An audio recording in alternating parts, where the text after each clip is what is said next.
नमस्कार दोस्तों, target with PS Parihar channel में आपका स्वागत है। सुबह की इस वीडियो में ऐसी सूचनाएं होती हैं जो विभिन्न समाचार पत्रों पर छाई हुई होती हैं और विद्यार्थियों के लिए आवश्यक होती हैं। तो आइए शुरू करते हैं और देख लेते हैं कि आज के समाचार पत्रों में ऐसी कौन कौन सी सूचनाएं हैं। तो वीडियो को जल्दी से लाइक कर दें, शेयर कर दें। जिन छात्रों ने चैनल को अभी भी सब्सक्राइब ना किया हो तो जल्दी से सब्सक्राइब कर लें ताकि आप लोगों को भी इसी तरीके की अथेंटिक अपडेट सबसे पहले मिलती रहे। आगे बढ़ने से पहले एक और सूचना है कि अगर आप लोग उत्तर प्रदेश अधीन सेवा चयन आयोग की परीक्षा पीईटी की तैयारी कर रहे हैं तो एग्जाम पर यूट्यूब चैनल पर संजीवनी बैच लॉन्च हो गया। 60 दिन का ये कोर्स है जिसमें पीडीएफ फाइल्स भी आपको मिलेगी, पूरा नोट्स मिलेगा, डेली 8 घंटे की क्लासेस चलेंगे, डाउट सेशन चलेगा।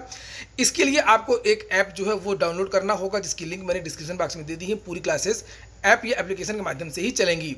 चलिए शुरू करते हैं आज की सूचना को। आज की सबसे पहली सूचना है कि यूपी टीईटी 2020 अभी आजीवन मान्य नहीं है। सीटीईटी की जो वैधता है वो बढ़ा दी गई है। इसको लेकर के आज के भी समाचार पत्रों में बहुत सारी जानकारियां दी गई और ये जो फैसला है वो 2011 से लागू हो गया। जिन्होंने 2011 में सीटेट पास किया है उनकी जो वैधता है वो बढ़ा दी गई है और अब वो लाइफ टाइम रहेगी। लिखा है कि बढ़ेंगे रोजगार के अवसर। अभी प्रमाण पत्र की वैधता 7 साल तक थी। शिक्षक बनने की चाहत रखने वाले युवाओं के लिए केंद्र सरकार ने बड़ी राहत दी है। शिक्षक पात्रता परीक्षा, ये सीटीटी की बात हो रही है कि योग्यता प्रमाण पत्र की वैधता अब 7 साल की जगह आजीवन होगी। ये फैसला 2011 से प्रभावी माना जाएगा। केंद्रीय शिक्षा मंत्री रमेश पोखरियाल निशंक ने बताया कि जिन छात्रों या उम्मीदवारों के टीईटी प्रमाण पत्र की 7 वर्ष की अवधि पूरी हो गई है उनके बारे में संबंधित राज्य सरकार या केंद्र शासित प्रशासन वैधता अवधि पुनर्निर्धारित करने या नया टीईटी प्रमाण पत्र जारी करने के लिए जरूरी कदम उठाएंगे। तो ये निर्देश फिलहाल राज्यों को दिया गया है और ये राज्य अगर चाहें तो ऐसा कर सकते हैं, ये बताया गया है। नीचे यहाँ पर लिखा कि निशंक ने कहा है कि इससे शिक्षण क्षेत्र में कैरियर बनाने के इच्छुक लाखों युवाओं के लिए अवसर बढ़ेंगे। तो फिलहाल ये बहुत अच्छी खबर है। और यहाँ पर यूपी टीईटी के बारे में भी स्पष्ट किया गया है कि यूपी टीईटी 2020 का प्रमाण पत्र आजीवन मान्य नहीं होगा। अभी नहीं होगा, अगर राज्य सरकार चाहेगी तो होगा। ये चीज़ है। लिखा है कि उत्तर प्रदेश शिक्षक पात्रता परीक्षा यूपी टीईटी के लिए आवेदन लेने की तैयारी है। परीक्षा उत्तीर्ण करने वालों को जो प्रमाण पत्र मिलेगा वह फिलहाल आजीवन मान्य नहीं होगा। वजह, परीक्षा संस्था ने इसका प्रस्ताव 2020 में तब भेजा था जब एनसीटीई ने इसका प्राविधान ही नहीं किया था। उसके बाद से कई बार प्रस्ताव भेजा गया लेकिन परीक्षा व प्रमाण पत्र की शर्तों में बदलाव नहीं हुआ। जब 7 साल की अवधि की गई थी तब भी उत्तर प्रदेश में 5 साल की ही वैधता थी। अब शासन चाहे तो एनसीईआरटी से प्रस्ताव लेकर के यह प्राविधान कर सकता है क्योंकि केंद्रीय शिक्षा मंत्री ने इसके अनुपालन का जिम्मा, इसकी जो जिम्मेदारी है वो राज्यों पर छोड़ दी है। और प्राथमिक स्कूलों में शिक्षक बनने के लिए दावेदारों को राज्य या फिर केंद्र सरकार की ओर से कराई जाने वाली पात्रता परीक्षा उत्तीर्ण होना अनिवार्य है। प्रदेश सरकार ये इम्तिहान वर्ष में एक बार जबकि केंद्र 2 बार कराती आ रही है। प्रदेश सरकार टीईटी कराने की मंजूरी दे दी है। तो अभी टीईटी के बारे में तो कल ही समाचार पत्रों में ये जानकारी दी गई कि प्रस्ताव बना करके भेज दिया गया है और 15 तारीख से आवेदन लिए जा सकते हैं। लेकिन सबसे बड़ी बात ये वैधता को लेकर के, तो वैधता को लेकर के जब शासन, इसके लिए उत्तर प्रदेश शासन को अलग से घोषणा करनी होगी। उत्तर प्रदेश शासन को एक अलग से प्रस्ताव बनाना होगा और उत्तर प्रदेश शासन को इसके लिए पहल करनी होगी। हालांकि केंद्र सरकार ने स्पष्ट कर दिया है और इसकी जो पूरी जिम्मेदारी है वो राज्य सरकार पर छोड़ दी है। उम्मीद है कि उत्तर प्रदेश सरकार भी अन्य राज्यों की तरह या केंद्र सरकार की तरह बहुत जल्दी इस पर निर्णय लेगी। अगली सूचना है उत्तर प्रदेश लोक सेवा आयोग से आई फिर से एक और बम्पर भर्ती की। अभी पिछले महीने ही एक भर्ती का विज्ञापन आया था मई के महीने में, जिसकी लास्ट डेट 28 जून है। चिकित्सा विभाग की वो भर्ती थी। फिर से एक भर्ती का विज्ञापन जारी हो गया है और मैं फिर से कह दूं कि अगर आप लोगों ने वीडियो को लाइक ना किया हो तो लाइक अवश्य कर दें और जिन छात्रों ने चैनल को सब्सक्राइब ना किया हो तो सब्सक्राइब भी कर लें। लिखा है यहाँ पर यह विज्ञप्ति है, संक्षिप्त विज्ञप्ति जारी कर दी गई है। विस्तृत विज्ञापन अभी तक नहीं आया है। लिखा है, सर्वसाधारण को सूचित किया जाता है कि उत्तर प्रदेश शासन के अधीन निम्नलिखित पदों पर चयन हेतु ऑनलाइन आवेदन प्राप्त करने हेतु विस्तृत विज्ञापन आयोग की वेबसाइट uppsc.up.nic.in पर दिनांक 4 जून आज शाम तक विस्तृत विज्ञापन जारी कर दिया जाएगा। इच्छुक उम्मीदवारों से अपेक्षा है कि आयोग की उक्त वेबसाइट पर जाकर के विस्तृत विज्ञापन तथा ऑनलाइन आवेदन हेतु दिए गए निर्देशों का सूक्ष्मता एवं गहनता से अवलोकन और अध्ययन कर लें और जिस पद के लिए उनकी योग्यता हो, अर्हता हो, उसके लिए वेबसाइट पर उपलब्ध निर्देशों के अनुसार आवेदन करें। आवेदन करने की जो लास्ट डेट है यहाँ पर बताई गई है कि 1 जुलाई लास्ट डेट है और पूरी तरीके से ये शुल्क जमा करने की 1 तारीख है और फाइनल जो आवेदन की जो लास्ट डेट है वो 5 तारीख है। पद देख लेते हैं कि आखिरकार इसमें पद कौन कौन से हैं। यहाँ पर पदों का पूरा विवरण दिया हुआ है कि उत्तर प्रदेश उद्यान एवं खाद्य प्रसंस्करण विभाग के अंतर्गत सहायक रसायनज्ञ, मृदा रसायनज्ञ, कीट विज्ञानी, उद्यान विशेषज्ञ, सहायक उद्यान विशेषज्ञ, फल प्रजनक, पुष्प प्रजनक, साइटोजेनेटिस्ट, रोग विज्ञानी वैज्ञानिक। और इसके बाद में दूसरा विभाग है प्रशिक्षण विभाग। प्रशिक्षण विभाग राज्य नियोजन संस्थान उत्तर प्रदेश लखनऊ के अंतर्गत उप निदेशक का एक पद है। राज्य नियोजन संस्थान नवीन प्रभाग उत्तर प्रदेश काला काकर भवन उत्तर प्रदेश लखनऊ के अंतर्गत शोध सहायक अभियंत्रण का पद है। और इसी तरीके से अर्थ एवं संख्या प्रभाग उत्तर प्रदेश के अंतर्गत अर्थ एवं सांख्यिकी अधिकारी का पद है। और उत्तर प्रदेश समाज कल्याण विभाग के अंतर्गत प्रवक्ता, विद्युत अभियंत्रण, सिविल अभियंत्रण, यांत्रिक अभियंत्रण, कर्मशाला अधीक्षक का पद है। और नीचे यहाँ पर लिखा हुआ है कि चिकित्सा एवं स्वास्थ्य उत्तर प्रदेश, यहाँ पर है राष्ट्रीय मलेरिया रोधी कार्यक्रम, वेक्टर बॉर्न डिजीज कार्यक्रम के अंतर्गत कीट विज्ञान सहायक अवर श्रेणी। नगर एवं ग्राम नियोजन विभाग उत्तर प्रदेश के अंतर्गत सहायक नियोजन का पद है। राष्ट्रीय कैडेट कोर निदेशालय उत्तर प्रदेश के अंतर्गत ईओ अधिशासी अधिकारी का भी इसमें पद है।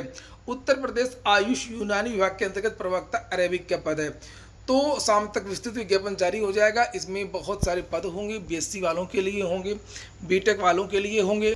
और इसके लिए मैंने भी आप लोगों से बताया था कि भले ही उत्तर प्रदेश लोक सेवा आयोग के पिछले कैलेंडर में बहुत सारी भर्तियों के बारे में जानकारी नहीं दी गई है, लेकिन उन भर्तियों का जो विज्ञापन है वो भी इसमें ऐड होगा। तो अभी भी आपको कुछ और भी नई भर्तियां देखने को मिल सकती हैं। डीएलएड को लेकर के भी सूचना है। डीएलएड में प्रवेश के लिए जुलाई के बाद तारीखें तय हो गई हैं। डीएलएड में प्रवेश मेरिट के आधार पर होने की उम्मीद है।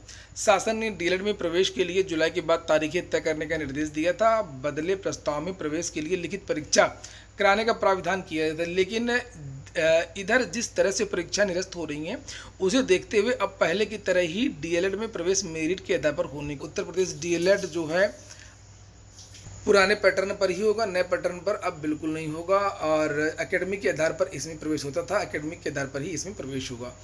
चलिए देख लेते हैं कुछ महत्वपूर्ण करंट अफेयर्स, लेकिन उसकी पहले भी कुछ सूचनाएं उनको भी देख लेते हैं जल्दी से। इलाहाबाद विश्वविद्यालय विभागों को 7 जून से भेजा जाएगा क्रेट का परिणाम।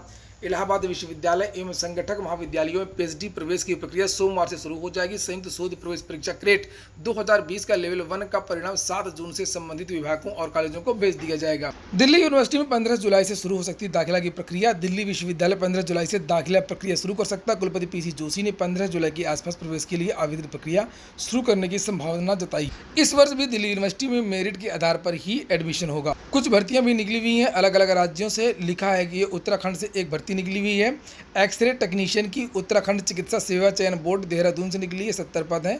18 से 42 वर्ष की आयु मांगी गई है। 44,900 से लेकर के 1,42,000 वेतनमान लिखा हुआ है। आवेदन की जो लास्ट डेट है वो 14 जून है। वेबसाइट देख लीजिए ukmssb.org। Punjab state power corporation limited यानी कि PSPCL से भी भर्ती निकली है। रेवेन्यू अकाउंटेंट्स की, क्लर्क की, जूनियर इंजीनियर की। और इसमें जो एज है वो 18 से 37 साल तक मांगी गई है। और इसमें जो पूरी योग्यता लिखी हुई है आप लोग देख सकते हैं इसको। वेतन भी लिखा हुआ है 56,100 रुपये, शुल्क 944 रुपये, 590 रुपये अलग अलग वर्ग के लिए है। लास्ट डेट जो है 30 जून है। वेबसाइट देख लीजिए pspcl.in। इस वेबसाइट पर जाकर के आपको आवेदन करना है और अधिक जानकारी भी आपको इस वेबसाइट से मिल जाएगी। लखनऊ विश्वविद्यालय में शुरू होगी बी फार्मा डी फार्मा की पढ़ाई। लिखा हुआ लखनऊ विश्वविद्यालय नए सत्र 2021-22 में अपने यहाँ फार्मेसी की पढ़ाई शुरू करने जा रहा है और इसकी शुरुआत बी फार्मा व डी फार्मा कोर्स से होगी। अब देखते हैं कुछ महत्वपूर्ण करंट अफेयर्स जो किसी भी प्रतियोगी परीक्षा में पूछे जा सकते हैं। ईरान का सबसे बड़ा युद्धपोत आग लगने के बाद में ओमान की खाड़ी में डूब गया है। इस जहाज का नाम खर्ग द्वीप के नाम पर रखा गया है जो ईरान का मुख्य तेल टर्मिनल है। यह जहाज ओमान की खाड़ी में तेहरान से लगभग 1270 किलोमीटर दक्षिण पूर्व में जास्क बंदरगाह के पास डूब गया। अगर कभी आपसे पूछा जाता है कि हाल ही के दिनों में किस देश का जहाज कहां पर डूब गया तो आप उसको तुरंत बता सकते हैं कि ईरान का यह सबसे बड़ा युद्धपोत था। तो ये तस्वीरें हैं, जहाज में अचानक से आग लग गई और आग लगने के बाद में ये डूब गया और इसके कारणों का अभी तक पता नहीं चल सका। काफी रहस्यमयी तरीके से यह जहाज डूबा है। बहुत सारे लोगों पर आरोप लग रहे हैं। लगभग 270 मीटर ये जहाज था। 400 लोग इसमें सवार थे। सभी लोग कूद गए और लगभग 30 लोग घायल हो गए। यहाँ पर 3-4 चीजें याद रखिएगा आप कि जहाज किस देश का था। वो ईरान का था, नौसेना का था, जहाज़ का नाम क्या था? खर्ग जहाज़ का नाम था। और कहाँ डूबा? ओमान की खाड़ी में। हाल ही में चीन में एक और वायरस मिला है, H10N3 लिखा है। चीन में कोरोना वायरस के बाद में बर्ड फ्लू H10N3 का पहला मामला, एक व्यक्ति संक्रमित पाया गया है। लिखा हुआ कि झोजियांग शहर के एक 41 वर्षीय व्यक्ति में बर्ड फ्लू का पहला स्ट्रेन मिला। फिलहाल उसकी हालत स्थिर है। चीन ने खत्म की 2 बच्चों वाली नीति, अब 3 संतानों को उत्पन्न करने की अनुमति दे दी गई है चीन में। और अगली जो सूचना है वो है कि सीरिया में अपने चौथे कार्यकाल के लिए राष्ट्रपति बशर अल असद 95% मतों से जीते हैं। ये सन 2000 से लगातार चुनाव जीत रहे हैं। इसके पहले इनके पिताजी अल असद हाफिज 29 साल तक उन्होंने शासन किया है सीरिया में, और 29 साल के बाद में फिर सन 2000 से ये लगातार वहाँ पर चुनाव जीत रहे हैं। इन पर बहुत बड़ा आरोप लगता है, इनकी पार्टी जो है अरब बाथ सोशलिस्ट पार्टी, जिसके ये सचिव भी हैं, इनको रूस और ईरान का समर्थन रहता है। और इन चुनावों को पाखंड बताया है अमेरिका और यूरोप की मीडिया ने। चूँकि इनको 95% मत मिले हैं, और जो 2 और विपक्षी दल थे उनमें से एक को 3.3% और दूसरे को लगभग 1.5% मत ही मिले हैं। यही फोटो है बशर अल असद की, जिन्हें आप लोग देख रहे हैं, जो सन 2000 से लगातार सीरिया के शासक है। तो किसी भी प्रतियोगी परीक्षा में ये भी पूछा जा सकता है। ये हो गया आज का वीडियो अगर आपको अच्छा लगा हो तो वीडियो को लाइक अवश्य कर दें। जिन छात्रों ने चैनल को अभी भी सब्सक्राइब ना किया हो तो जल्दी से सब्सक्राइब कर लें। पूरा वीडियो सुनने के लिए बहुत बहुत धन्यवाद।